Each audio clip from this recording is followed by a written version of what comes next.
કોળી સમાજના યુવા આગેવાન શ્રી દિવ્યેશભાઈ સોલંકીનો જન્મદિવસ ઉજવાયો। આ જન્મદિવસ ભાવનગરમાં એટલે ઉજવો કે લોકોને ખ્યાલ પણ આવે કે દિવ્યેશ હવે મોટો થઈ ગયો છે। પરસોત્તમભાઈ સોલંકીએ સ્પષ્ટ નિર્દેશ આપ્યા તો દિવ્યેશ સોલંકી દ્વારા પણ વક્તવ્યમાં ગંભીરતા બતાવાઈ। ગત રવિવારે રાજ્યના મંત્રી અને કોળી સમાજના મસીહા એવા પરસોત્તમ સોલંકીના દીકરા દિવ્યેશનો જન્મદિવસ ઉજવાયો। કોઈ ડાયરો કે અન્ય કાર્યક્રમ ન યોજી આ વખતે પણ એક સેમિનાર યોજાયો અને એ પણ ભાવનગરમાં મેઘાણી હોલ ખાતે। ખૂબ બધા શુભેચ્છકો વચ્ચે મંત્રી પુરુષોત્તમભાઈ સોલંકી દ્વારા દિવ્યેશ હવે મોટો થયો છે એવું કહી કદાચ એક પ્રકારનો સંદેશ પણ આપ્યો છે કે આવતા દિવસોની રાજનીતિમાં દિવ્યેશ સોલંકી જ મેદાનમાં ઉતરશે। બધા અહીંયા બેઠા જ મારી તબિયત આ 2 મહિનાથી હું ખાટલામાં હતો। મારા પગમાં ગેંગ્રીન થઈ ગયું હતું અને જમણા પગના અંગૂઠોની બાજુમાં જે નળી હતી એને મારે કપાવવી પડી। બધાને એમ આવ્યું કે પરસોત્તમભાઈ કેમ નહીં આવતો હોય, પણ પરસોત્તમભાઈની તબિયત બહુ ખરાબ હતી। પણ તમારા અડધી રાતનો હોકારો આ પરસોત્તમ સોલંકી, ભલે હું બીમાર હોઉં ગમે એમ હોય, પણ મારા કોઈને બી કંઈ બી તકલીફ પડે ને તો પરસોત્તમ સોલંકી તમારા માટે જ છે। તમને કોઈને ઘણાને એમ લાગતું હોય કે પરસોત્તમભાઈ બહુ સોનો ભાષણો કરી અને વાર્તો કરતા, પણ એમાંનો હું કોઈ નથી। મને કોઈ, તમને બધાને ખબર છે, મને કોઈ રાજકારણ આવડતું નથી અને કરતો બી નથી, કે મને કુદરતે આપ્યું છે।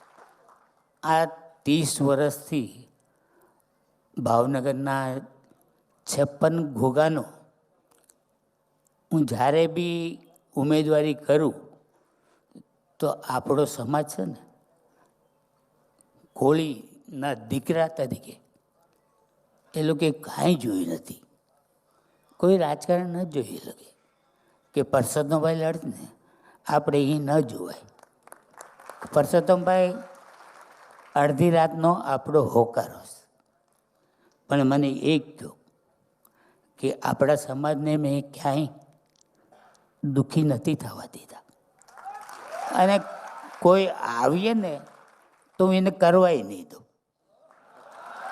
તમે એ બધી ચિંતા છોડી દેજો।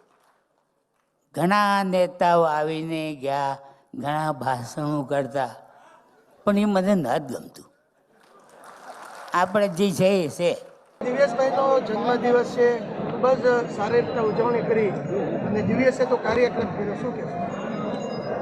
મેં મારા દિવ્યેશના દિવસે જન્મદિવસ માટે બીજે ક્યાંય પ્રોગ્રામ કરું એના કરતાં મેં કીધું ભાવનગર જિલ્લામાં કરું કે એનાથી ને બધાને ખ્યાલ આવે કે પરસોત્તમભાઈ સોલંકીનો દીકરો મોટો થઈ ગયો, એટલે બધાને ખ્યાલ આવે એ માટે મેં આપ્યો।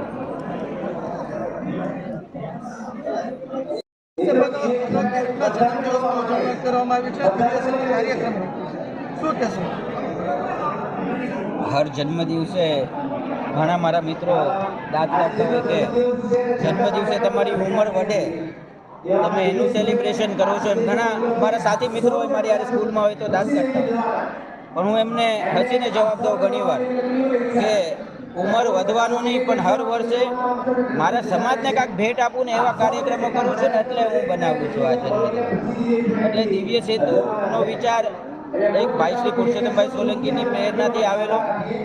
સમાજના તમામ અધિકારી કર્મચારી મંડળ અને સમાજના સેનાના તમામ પ્રમુખોને એક દાત્રે બાંધી અને સમાજના ઉદ્ધાર અને સમાજના વિકાસ માટે આ કઈ રીતે વધુમાં વધુ આગળ વધે અને સમાજને ઉપયોગી આપણે થઈ શકીએ એની માટે આ કાર્યક્રમનો આ દિવ્ય સેતુ નામ રાખીને આ કાર્યક્રમનું આજે અમે રાખેલું।